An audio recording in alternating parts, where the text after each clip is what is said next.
Pull up. Y'all know what's going on, man.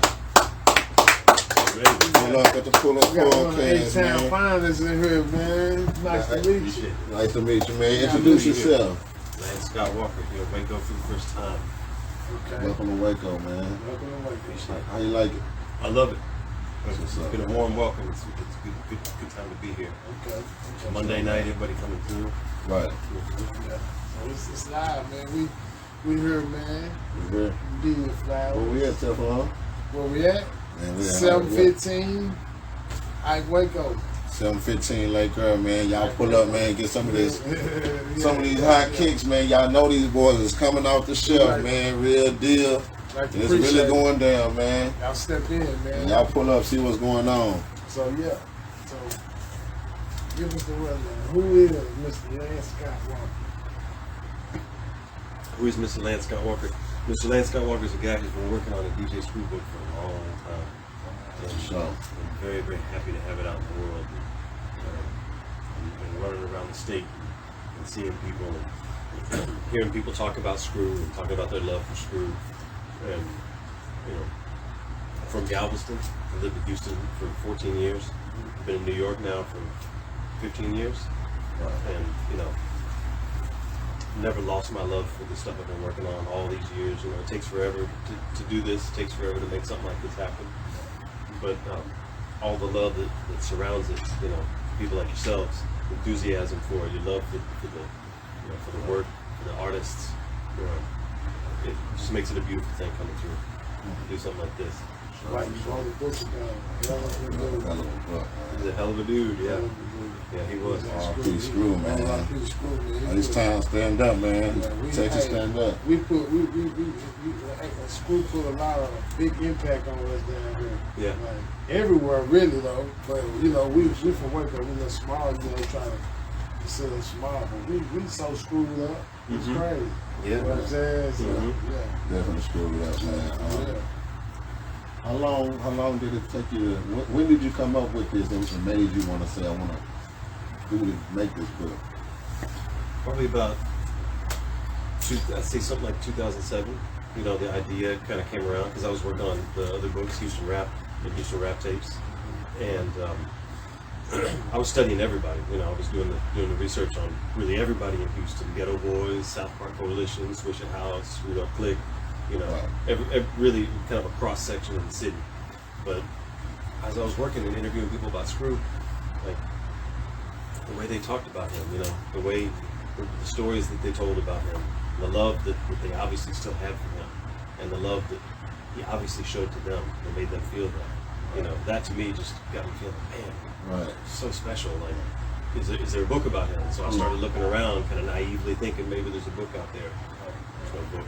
And so then, you know, it started kind of formulating this idea in my head over the period of a couple of years. Of there should really be a book about him. You know, so I didn't just go run out and say, I'm writing a book about DJ Screw. You know, I kind of went to people and kind of floated the idea. Like, what would you think if I was to do a book about Screw? You know, kind of get people comfortable with it. So that part really took years. You know, it was years before I like really said like, I'm writing a book about him. You know, I kind of just started building a library, doing interviews, talking to people about him, learning more about him. You know, learning the real story from like people who really knew him, and who loved him and who he loved. You know, people who were close to him. And there were a lot of stories, and I was noticing that like what was out there about him was really limited in scope, and it was obvious that the stuff that people had kind of written about him, they didn't really know. They didn't do that deep dive that you needed to do. You know, maybe they talked to Lil Kiki and Big Mo and ESG and the kind of starting five of the Screwed Up Click, but I was learning like there's a lot more people involved. And of course they're important. Of course they're important. They're most important in a lot of ways because they're so well known. But I knew there were a lot more people to talk to, and as I got into talking to those people, man, this story has not been told. Right. Yeah. So who were some of the original Screwed Up Click members that was told to you? Well, everybody that you know. I mean, I think like the original five that you just said. Well, your sort of starting five would be like, you know, that people think of, I think would be like Lil Kiki, Big Mo, ESG, the Fat Pat, Big Hawk, you know, but it extends from there. You also got people like Al. Yeah, Gator, the Body Boys, Herschel Wood Hardheads, you know, but you also got people like Al D, you know, Screw's little brother, you know, who'd been around forever, who was there, you know, first time Screw said Screw up. Didn't even rap. A lot of guys that didn't even rap. Yeah. Exactly, yeah. So, like, when you was interviewing or talking with these people, how would you discern like the real truth from a story? You see what I'm saying? You know, like how did you discern that? Very tricky. Yeah, very tricky. You know, you hear a lot of crazy stuff, right. And you know, you kind of have to research it from both sides. You know, and you know, kind of check things based on everybody who's involved in a certain story, that sort of thing. Kind of, you know, that's why you build a library, though. You know, because you're building a library of ideas, you're building a library of facts, you're building a library of the history as people remember it. And you know, sometimes you hear different stories about something, not because somebody's not telling you the truth, but because this stuff happened 20, 25, 30 years ago. You know, and drank and drove and everything else, and just time. You know, just time will you know, change kind of people's perception of how things were. And you know, sometimes you have to kind of make room for two things to be true at once. Right. You know, and there's definitely a few spots in the book that are kind of like that. Yeah, like when people say, how do you feel about when people say when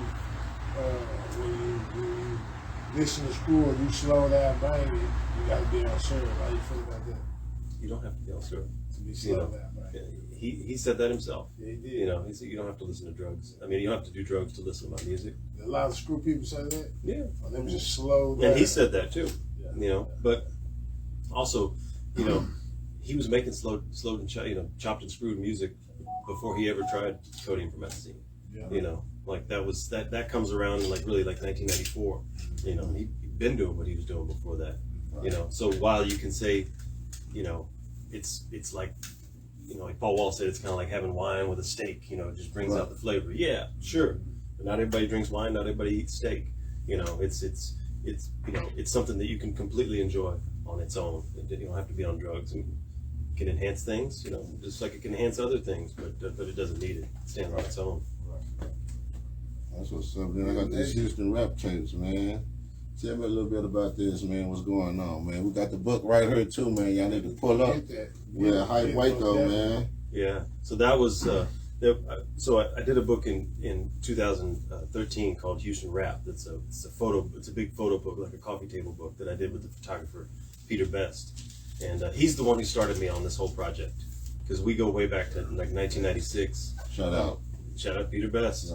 We go back to 1996. We've been friends, and you know, when he was kind of really just starting out as a photographer before he even went to school or anything, and so we kept in touch. We became really good friends. We kept in touch because he's from the north side of Houston. I'm from Galveston, so you know, Houston was kind of a converging point for us to go see music, see bands, and buy records, and you know, everything you can imagine. And so I stayed in touch with him, and then in 2004, by that time he was living in New York.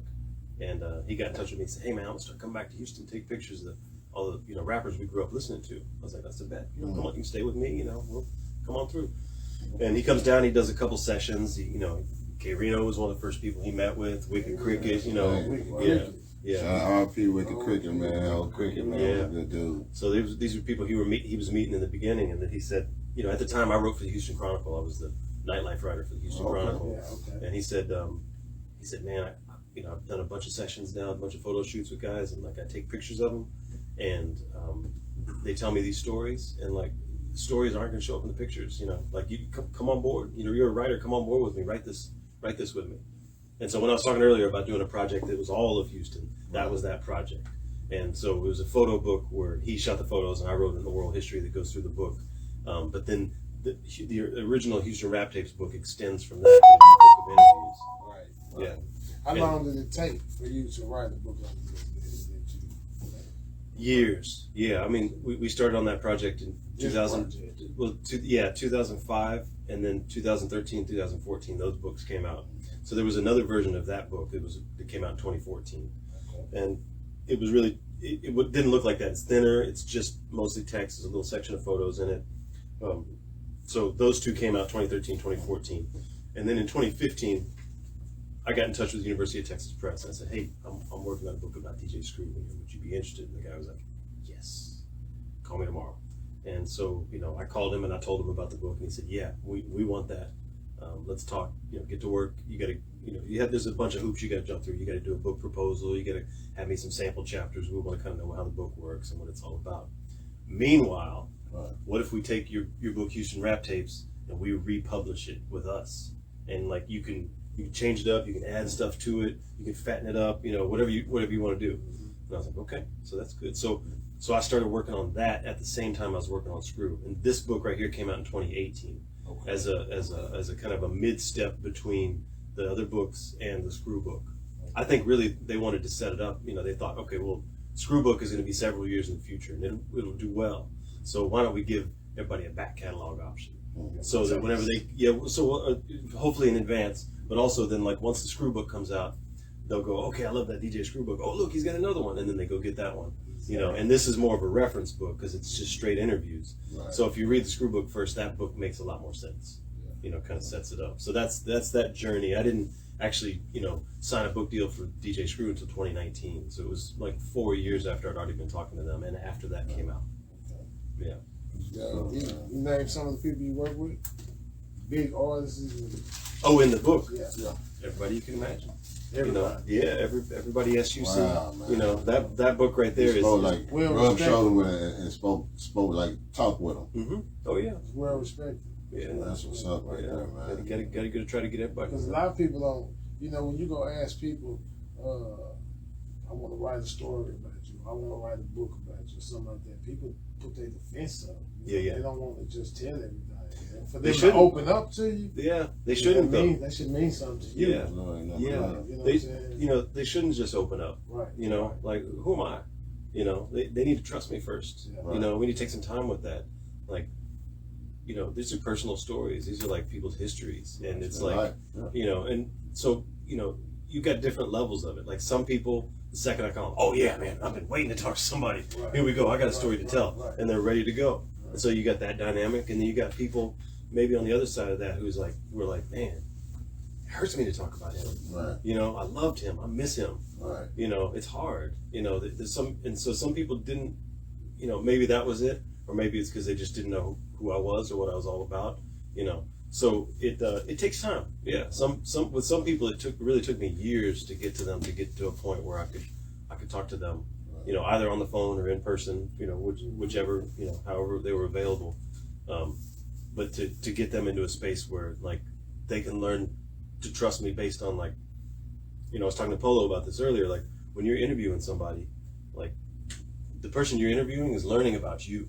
They're learning like who you are, by by the way that you process the world, but by the questions that you're asking them, the stuff you talk to them about, and how you're taking them in, Right. So like, if I got to the point where I got a chance to interview somebody, then we're gonna be okay, Right.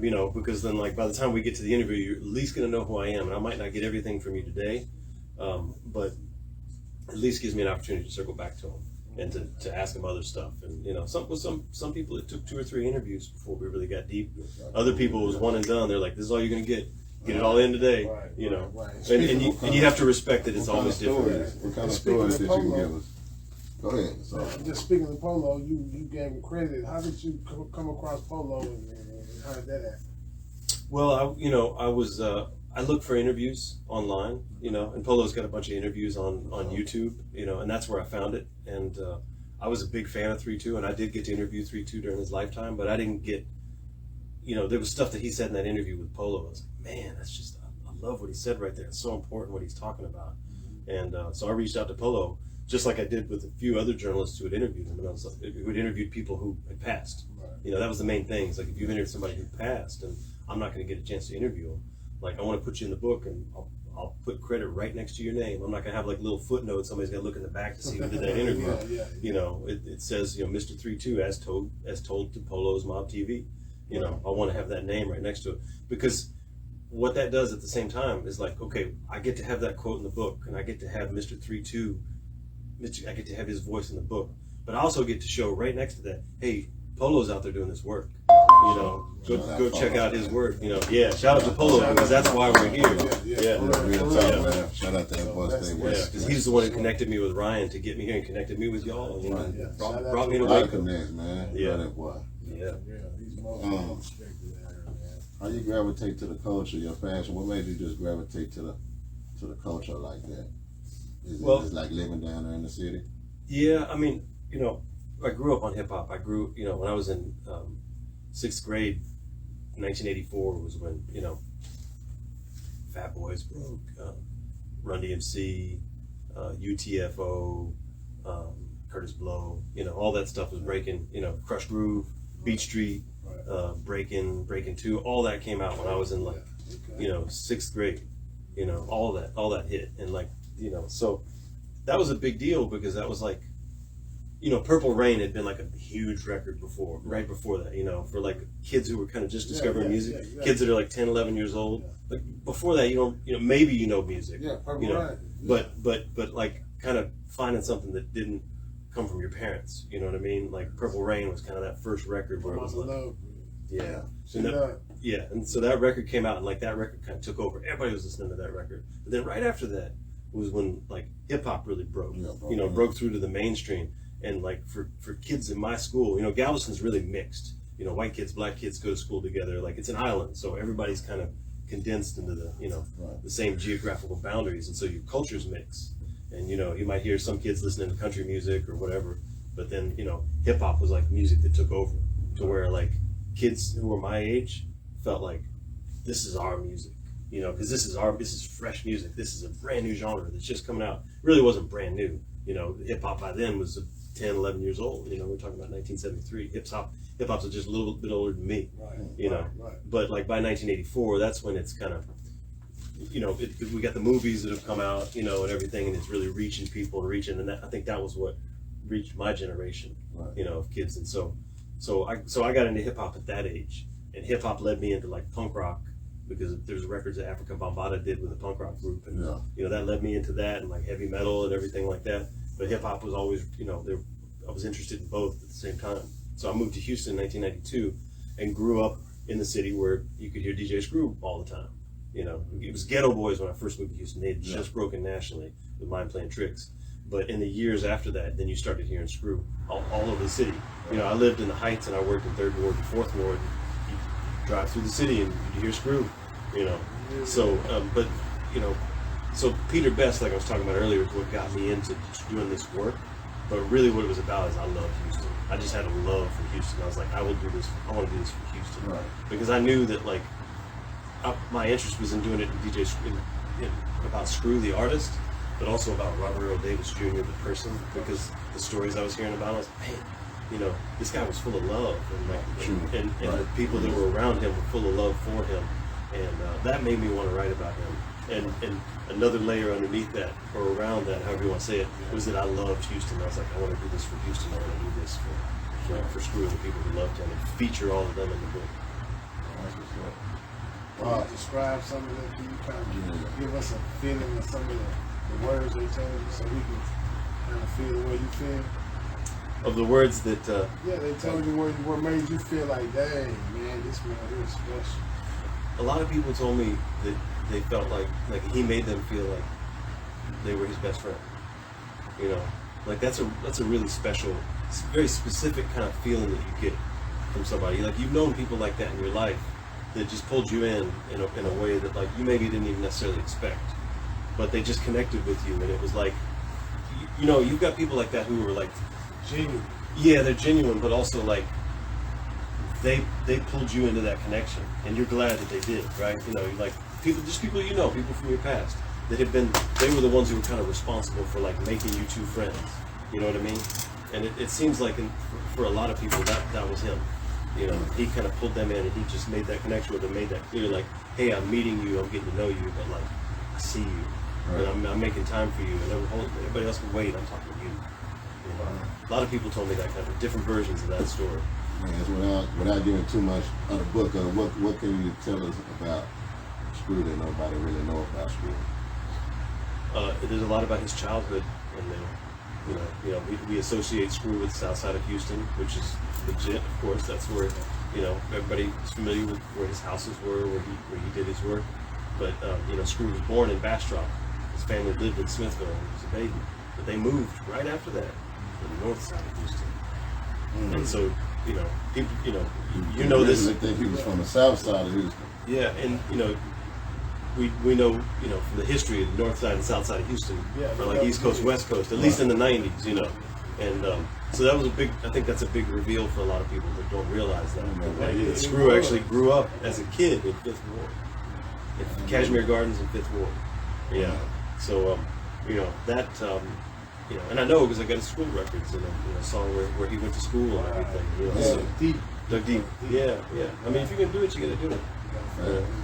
Yeah. But there's that kind of stuff. But there's also like, I based the book heavily on oral histories, on interviews with people, and I quote people at length in the book because I really want people to be in there telling their stories. Not all of it being filtered to the white dude that's writing the book. Let me dial myself back a little bit and give some more real estate to people telling the stories, so that when you open the book and you flip through it, you see those names pop out, and you see that those people are talking at length. The people who knew him, people who were around him. Do you get that? I know you get the problem. Did you get that negative people who they speaking like, nigga, do he really know what this is? Or do he really know the culture? Do you get that from a lot of people? I think sometimes there's, it goes to building trust, though. Right. Nobody wants to assume that, and they shouldn't. It should take some time, and I think, when I ask people questions, I loaded information into my questions so that you don't, if I'm interviewing you, you don't feel like you got to go back to zero and reset everything for me and like start from the very beginning. Of course we start from the beginning in a sense, but it's more like, also like if I get a chance to talk to somebody, like I'll say, okay, well, I know that, in this year you were doing this and you were working in this studio and you were working on this album and that kind of stuff. And that kind of tells them like, oh, okay, this kid's doing his research. He's, he knows something, So you want to do, you want to open up more too. Right. Because they can see I'm working on it, and also just the nature, like I was talking about earlier, the nature of the questions that I ask. Like you can tell where I'm going with it, I feel like you said, I can tell that you really going deep. Put your heart into it. Yeah. I can see. I know Houston gonna be proud of it. They gonna be proud. You know what I'm saying? They should be proud. Why should people get the book? Tell the people why they should get this book. You'll read a lot of stories from people who were close to DJ Screw. I interviewed 150 people, and or 130 people that I interviewed, and there's a bunch more that, resources like Polo and Game 101, DVD, Strict Hustle, the writer Dacre Bray. There are different writers who had interviewed Screw or interviewed people who we get to talk to. So it's not just necessarily all my work. It's, a lot of times I kind of throw a cast net out there to show other people that are doing the work. So it's really a deep collection of both all the stuff that's out there and all the stuff that I did the research for, but also like stories from people that you've read about.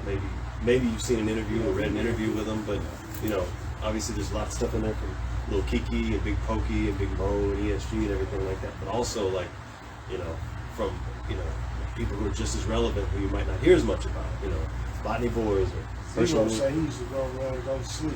Zero, is that there? Yeah, exactly. She said Screw used to lock the door on him. Yeah.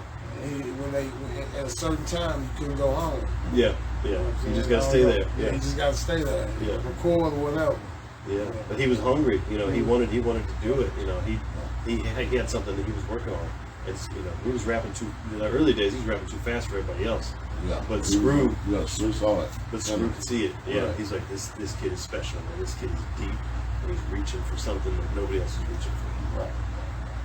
With those 130 interviews, how is any kind of weird or crazy story that you experienced that you want to talk about that you'll never forget? It's like, what I'm saying? There was one time I stopped at I stopped at a food truck in South Park, on Airport Boulevard and I think it's MLK, on Airport Boulevard. Right. I stopped at this food truck and had some food. I was going back to my car. I saw this guy walk by. It's like Youngster. And I put my food up and then I went back over and I was like, "Are you Youngster?" And he goes, No. And I was like, "Oh, okay." I was like, "Damn, man, you look just like him." He's like, He's like, yeah, that's my brother. I was like, oh, okay. Well, and then I explained, I was like, I wrote a book, called Houston Rap Tapes, and I wanted to interview him. He goes, okay, I'm youngster. Yeah, I thought she was the police. I was like, oh, okay. Well, shout out youngster, man. That's what's up. I was like, okay, I get it. Yeah, and then we exchanged numbers and we ended up talking and everything. Yeah. That's I can imagine that. But it's little stuff like that, Dude looks like me and walking around in the neighborhood and tape recorder, Do you have an interview with Zero? Yeah. How is Zero? He's great, man. He's so smart. He's like I say, he's deep. He's deep in the lyrics, and Does he love Screw? He loves Screw. Yeah. There's a full interview with him in here. That's why I put him on the cover, and then and I quote from that in the book too. Yeah.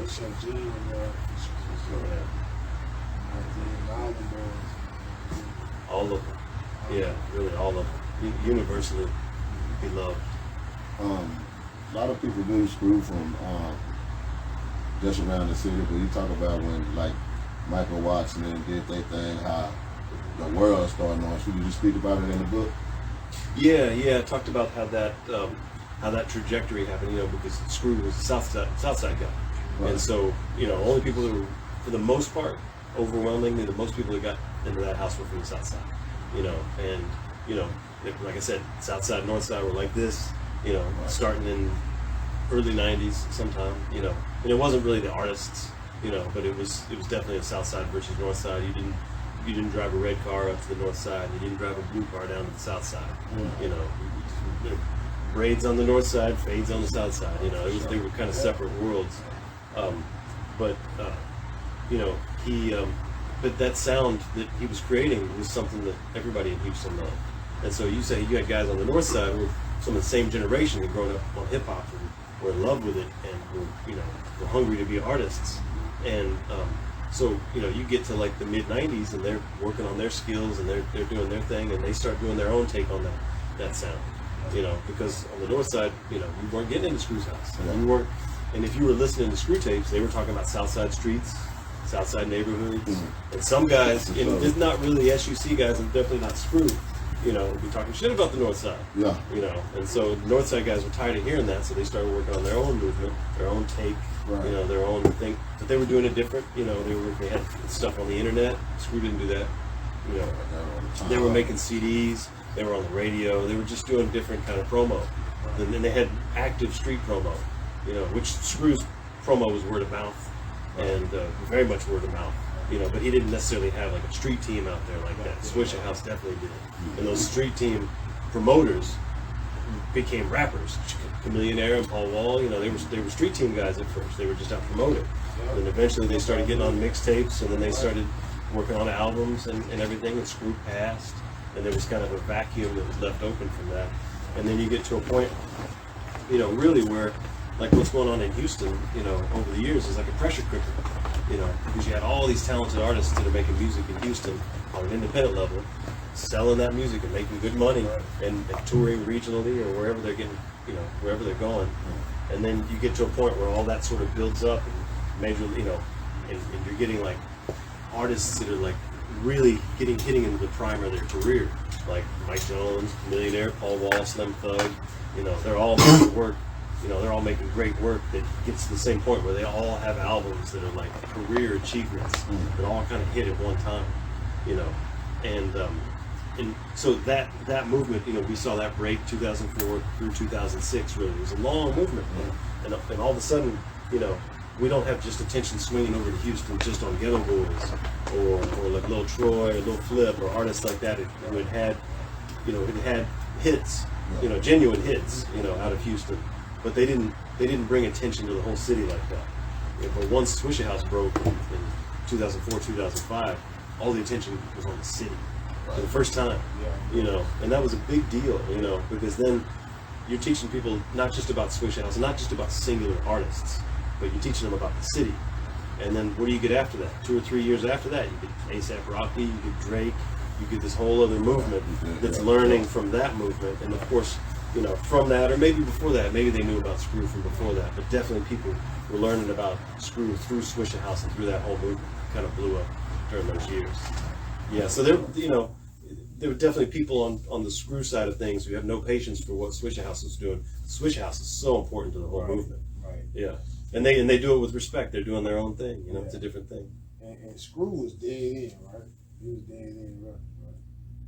No, that Screwed is. up record. He was screwed up, brother. He didn't have a record label. Okay, he You didn't know. never have a record label. Okay, because Dead End Records seen is in Run G from Kojak. That's Okay. he Okay. produced the released the Dead End Alliance record. Okay, So I Screw seen you didn't put on I music. seen with D-Red. I mean D-Red, where he got Rec Shop. permission. Rec Shop. Mhm. He was going over there. He said he was getting all the artists from Screw. Yeah, huh? He was really, you know what I'm saying? Yeah, yeah. Like, man, he was backpack. Uh-huh. He was, you know what I'm saying? So Yeah. all the artists that was over there messing with Screw at the time, DEA. went to Rec Shop. Yeah, because Screw wasn't signing people. You know, he wasn't releasing people. His whole thing was like, let me put you on my tapes, ride on my wings, and then do your thing. Yeah, do your Go thing. out there, get your money. You know, Show go get your love. deal and everything. That's And love. so, yeah, He it didn't really want to is. put no strings on nobody. Exactly. He just wanted to, yeah. And I think he was smart enough to know too that it's a lot of trouble. It You know, is. it's a lot of trouble. As D-Rec, D-Rec could tell you, it's a lot of work to run a label. It's a lot of stuff to deal with, and there's a lot of stuff to navigate. You know, and I think Screw could see that. Screw just wanted to make music, you know, and so I think he knew that, like, you know, we were talking a little earlier about Screw on the business end. You know, some people might have that perception that like Screw left money on the table, and he probably did, but you know, not all money's good money. And the money that Screw was making was good money. Yeah. Because it was his money. Mm. And, you know, it wasn't going through a label. It wasn't going through a manager. It wasn't going through somebody that was taking a cut off the top. Straight tapes. And so, and building up those artists and telling them, hey, you know, like, you're going to be on my tapes. You know, I'm going to make the money off the tapes. But y'all go out there and get your deals and ride on your own. And they did. You know, look at them. They all did. Did anybody speak on how they, when DJ Screw house got raided? Yeah. Speak on that? It's in there. Yeah. A few times. Police kicking in the door and tearing everything up and figuring that they were going to find a bunch of They weed. couldn't find them and some tapes. Bunch of weed, tapes. that's it. Yeah. We I don't even know if rap they got him for weed. He was pretty. It seemed like he was pretty good about. We rap hustle. That's all he was. Yeah. about. He was. I think he was pretty good. I don't think he even got busted on anything like that.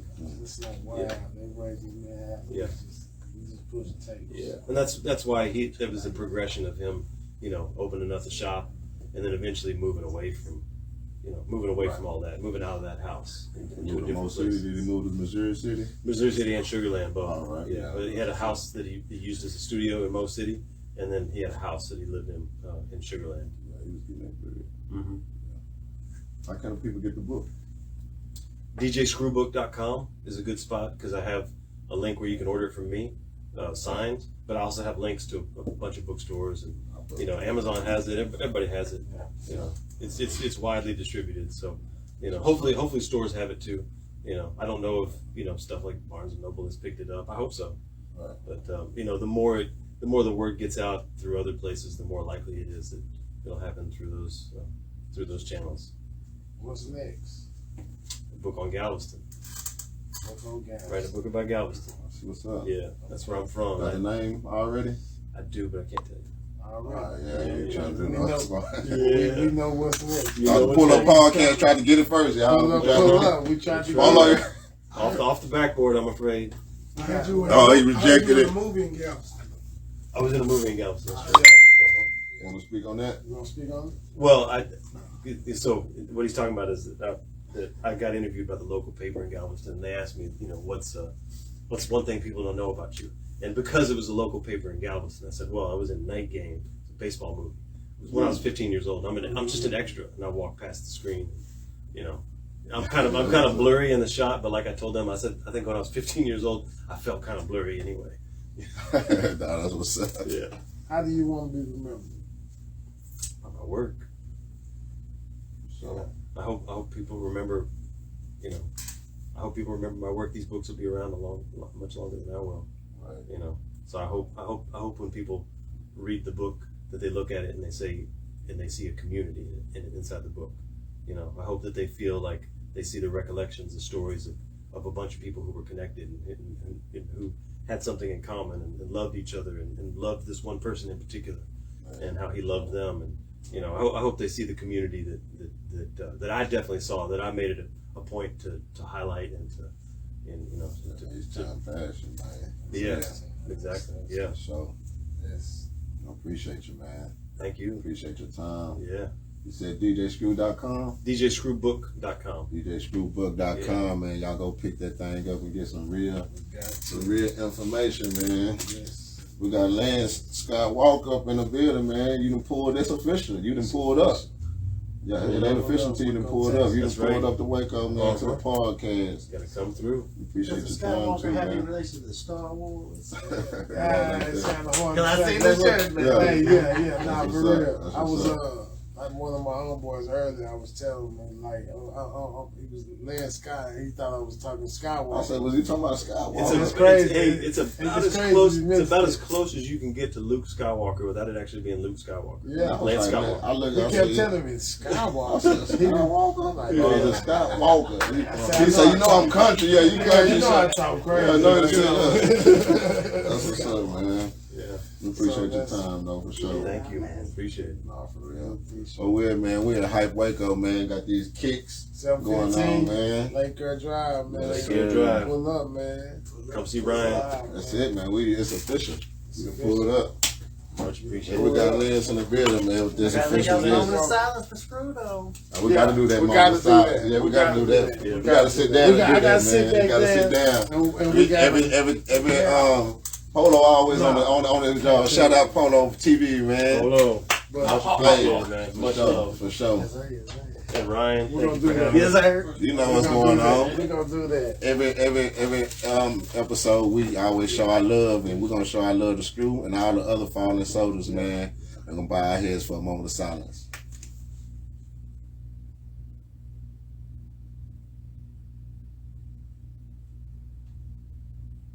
Amen. There it is. Pull up, pull up, Pull up, pull pull up, up. pull up, pull pull up. up. It ain't official until you done pulled up. Hey. Yes, sir. Already.